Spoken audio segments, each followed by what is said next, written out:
May isang lalaki na lumaki sa isang mahirap na lugar sa Cavite. Isang araw, nakita niya ang isang batang lansangan na nakasilip sa gate ng paaralan. Sa pagkakataong yun ay napagtanto niya na maraming bata ang hindi kayang pumasok sa school dahil sa kahirapan. Sa murang edad, imbis na makipag-away sa lansangan, nagtayo siya ng isang grupong tinatawag na Dynamic Teen Company. Ang layunin ng grupong ito ay turuan ang mga batang lansangan. Wala silang silid-aralan, kaya ginamit niya ang isang kariton bilang isang classroom na may gulong. Itinutulak nila ito sa sementeryo, tambakan ng basura at sa mga iskinita para turuan ang mga batang lansangan. Walang sweldo, walang kita, walang yaman, pero patuloy na tumutulong sa mga batang lansangan. Noong 2009, kinilala ang lalaking ito bilang CNN Hero of the Year. Ang natanggap niyang $100,000 na premyo ay buo niya ring inilaan para sa kanyang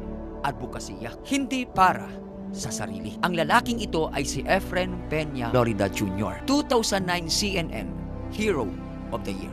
Aral ng kwento. Ang tunay na tagumpay ay hindi nakikita sa taas ng naipundar na gusali at dami ng sasakyan, kundi sa lalim na naitatag na pag-asa sa puso ng bawat kapwa. Sa kwento dito ni Kuya Efren, ang kariton ay simbolo ng karukhaan, pero ginawa niya itong simbolo ng tagumpay na nagmula sa pagtulong, hindi sa pagpapayaman ng sarili.